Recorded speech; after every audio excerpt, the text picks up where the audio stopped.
2026년 1월 3일 새벽 2시 전 세계가 깊은 잠에 빠진 시각 베네수엘라 카라카스의 밤하늘은 축제의 불꽃이 아닌 정밀 유도탄의 궤적과 대기를 가르는 폭발음으로 뒤덮였습니다. 미국은 베네수엘라 자유작전이라는 명목하에 대통령궁인 미라플로레스와 푸에르테 티우나 군사기지를 포함한 핵심 행정 및 군사시설을 향해 전격적인 공습을 단행했습니다. 단순한 공중타격에 그치지 않고 미 육군 델타포스와 특수작전부대들이 카라카스 심장부로 투입되었으며 이 과정에서 니콜라스 마두로 대통령과 그의 부인 실리아 플로레스가 현장에서 신병 확보되는 전례 없는 상황이 벌어졌습니다. 현재 마두로 대통령은 미국 구남 이오지마 함에 구금되어 뉴욕 법정으로 압송 중이며 트럼프 대통령은 기자회견을 통해 안정적인 정권 이양이 완료될 때까지 미국이 베네수엘라의 행정 시스템을 직접 관리하겠다고 선포했습니다. 이것은 단순히 한 나라의 지도 체계가 바뀐 사건이 아니라 지구상에서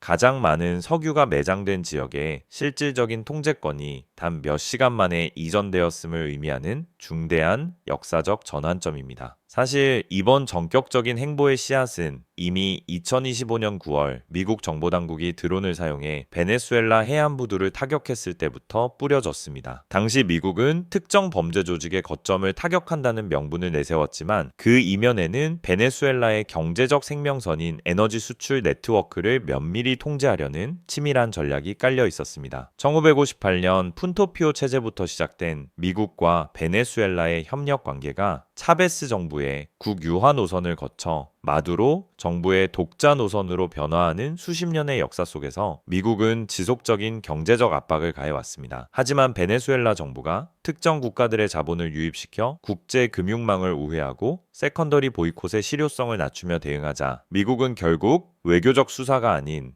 직접적인 행동이라는 최후의 수단을 선택한 것입니다. 표면적으로는 법적 질서 회복을 표방하고 있지만 그 실체는 미국의 에너지 주도권을 확립하고 관련 비용을 자원 가치로 상쇄하려는 트럼프 행정부의 철저한 실리에 기반한 경제적 패권 전략이라 볼 수 있습니다. 이번 사태로 인해 지난 수십 년간 우리가 당연하게 여겨왔던 글로벌 경제의 패러다임은 근본적인 변화를 맞이하고 있습니다. 이제 국제시장은 경제적 제재라는 간접적인 방식보다 직접적인 영향력 행사가 자산 가치를 결정짓는 가장 강력한 변수가 되었음을 확인했습니다. 기존 정부에 막대한 자금을 투입하며 유전 개발권을 확보했던 국가들의 자산은 단숨에 가치를 인정받기 어려운 부실 자산으로 전락했으며 불안감을 느낀 글로벌 자본은 강력한 영향력을 증명한 미국과 달러라는 안전한 자산군으로 급격히 회귀하는 양상을 보이고 있습니다. 이는 단순히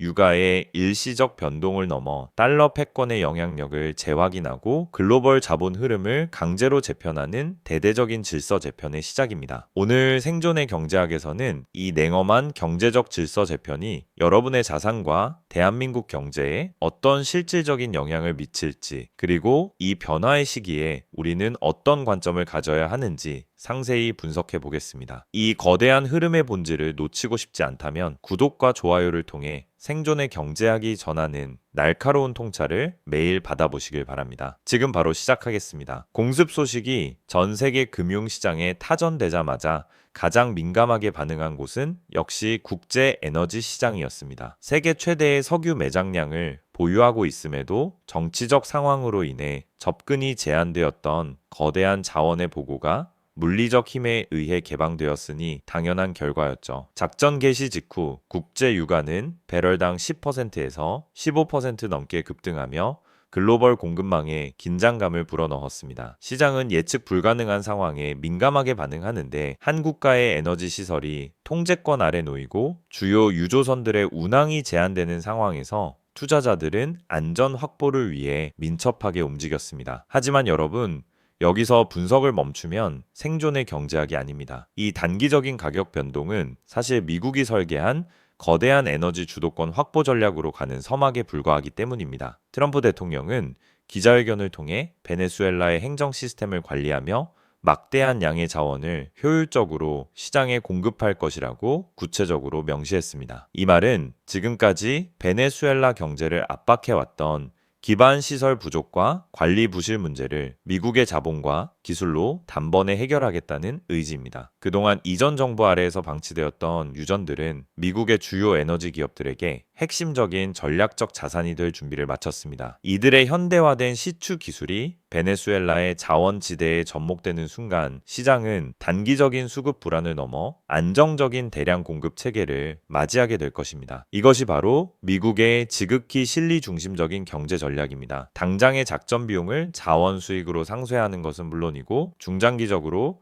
국제 유가를 하향 안정화시켜 미국 중심의 저유가 시대를 구축하겠다는 것입니다. 에너지 가격의 안정은 글로벌 인플레이션을 억제하는 강력한 수단인 동시에 자원 수익에 의존하는 특정 국가들의 전략적 입지를 위축시키는 강력한 제재 수단이 됩니다. 결과적으로 미국은 이번 행보를 통해 에너지 주도권을 다시금 자국 중심으로 가져왔으며 이제 전 세계 모든 국가는 에너지 수급을 위해 미국의 정책 방향을 면밀히 살펴야 하는 상황에 놓였습니다. 결국 지금 우리가 목격하고 있는 유가 변동은 새로운 수급 질서가 수립되기 전에 일시적인 진통일 뿐입니다. 우리는 단기적인 가격 변동에 일희일비할 것이 아니라 미국이 베네수엘라라는 자원 보고를 어떻게 자국의 전략적 에너지 창고로 전환하고 있는지 그 이면의 거시적 흐름을 주시해야 합니다. 에너지를 지배하는 주체가 국제 질서의 향방을 결정한다는 고전적인 원칙을 미국은 이번 작전을 통해 가장 현대적이고 강력한 방식으로 실증해 보이고 있습니다. 이 중대한 변화는 향후 수십 년간의 글로벌 공급망을 완전히 재편할 것이며 그 흐름의 중심에는 미국이라는 거대한 에너지 공급 주체가 자리 잡게 될 것입니다.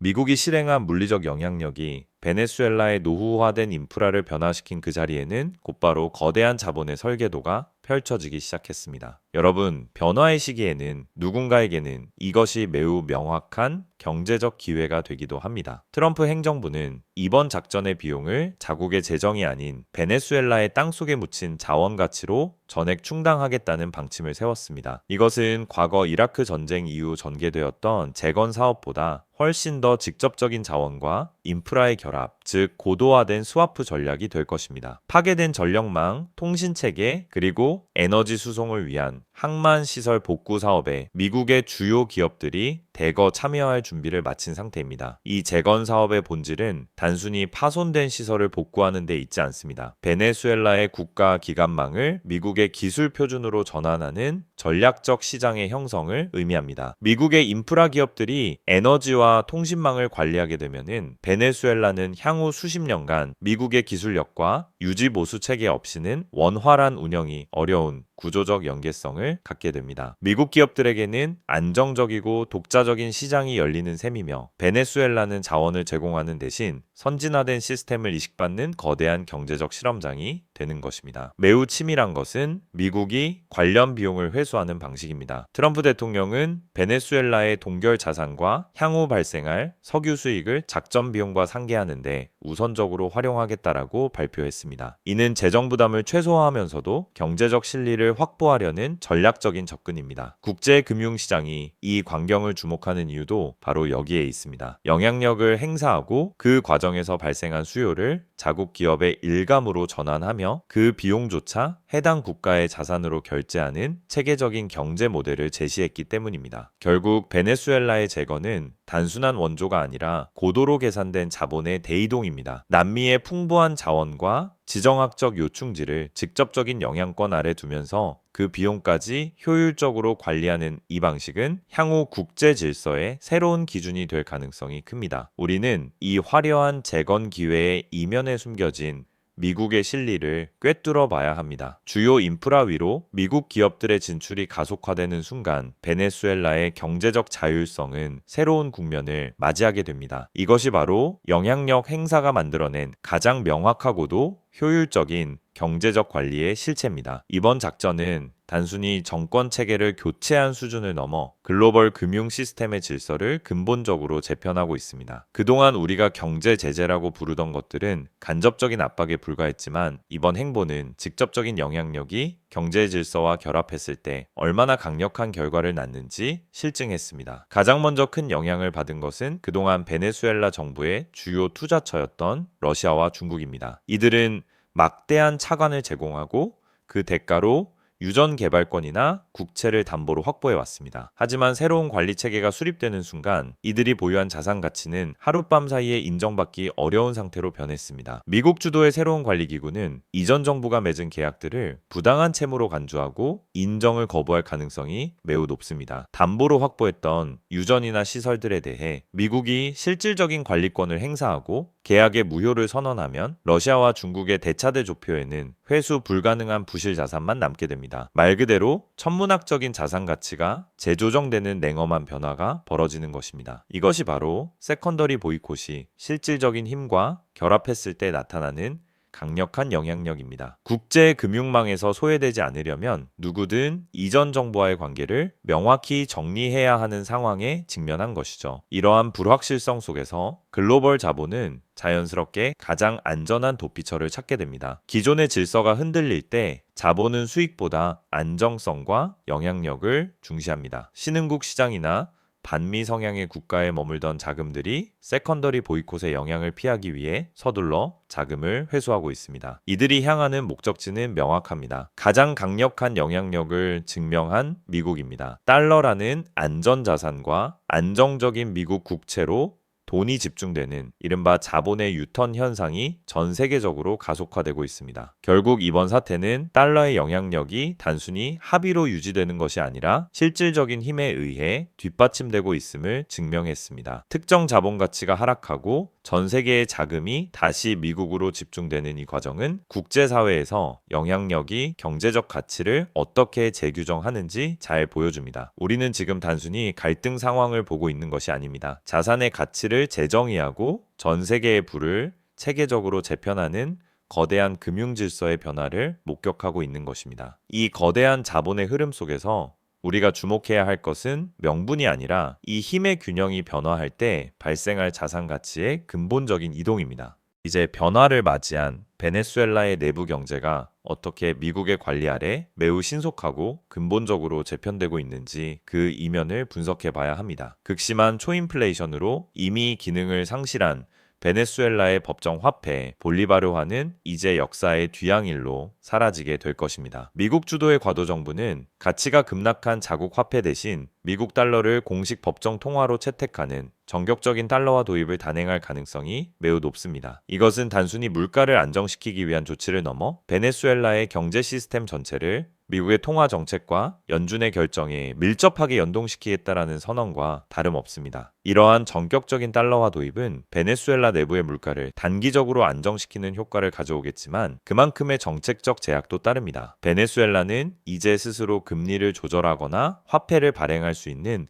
경제적 자율성을 상당 부분 상실하게 되기 때문입니다. 하지만 자본의 관점에서 보면 상황은 다르게 전개됩니다. 화폐 가치가 안정되고 미국이 보증하는 경제 시스템이 이식되는 순간 베네수엘라는 전 세계 투자 자본들이 몰려드는 전략적 각축장으로 변모하게 됩니다. 이전 정권 시절 국유화되었던 수많은 기업과 자원들이 민영화라는 이름 아래 시장에 나오게 될 것이고 이를 확보하려는 글로벌 자본의 거대한 움직임이 시작될 것입니다. 과거 정책적으로 국유화되었던 자산들이 다시 시장에 매물로 나오면서 자산 가치의 대대적인 재평가가 이루어질 것입니다. 베네수엘라의 유전, 광산, 통신망은 물론 핵심 요충지의 부동산들까지 글로벌 펀드와 미국 기업들의 관리 아래 놓이기 시작할 것입니다. 이것은 국가 자산의 주체가 변화하는 과정이겠지만 흐름을 먼저 읽은 자본가들에게는 중요한 기회가 됩니다. 전환기 속에서 저평가된 자산을 선점하고 새로운 시스템 아래서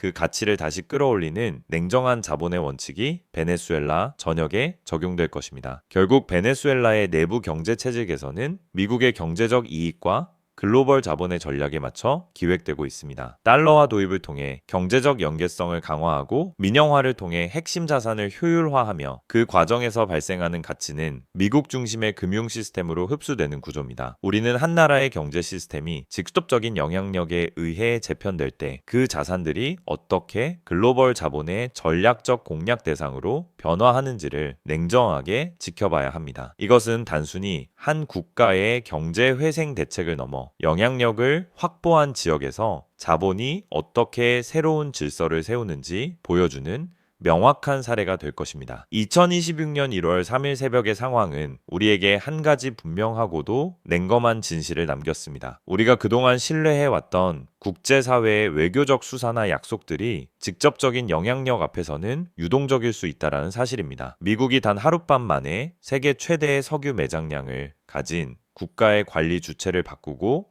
시스템을 장악한 사건은 이제 국제경제의 패러다임이 간접적인 압박을 넘어 직접적인 질서 재편의 시대로 회귀했음을 의미합니다. 이제 자본은 더 이상 명분보다는 실질적인 힘과 안정성을 추구합니다. 오직 가장 강력한 영향력을 증명한 곳, 그리고 그 힘으로 자원의 가치를 보증할 수 있는 곳으로 자금의 대이동이 시작되었습니다. 특정 진영이 베네수엘라에서 경험한 대규모 자산 가치의 하락은 지정학적 리스크가 관리되지 않은 자본이 얼마나 취약할 수 있는지를 극명하게 보여주었습니다. 전 세계의 거대 자본이 다시 미국과 달러라는 안전자산으로 회귀하는 이 거대한 유턴 현상은 결국 실질적인 힘이 가치를 규정하는 엄중한 현실의 결과물입니다. 우리는 이제 단순히 유가의 변동 지표에만 매몰되어서는 안 됩니다. 에너지의 중심축이 미주 대륙으로 이동하고 달러 패권이 영향력을 통해 자신의 영역을 재확인하는 이 거대한 판짜기의 본질을 읽어야 합니다. 국가적으로는 에너지 수급처를 다변화하고 개인적으로는 글로벌 자본이 집결하는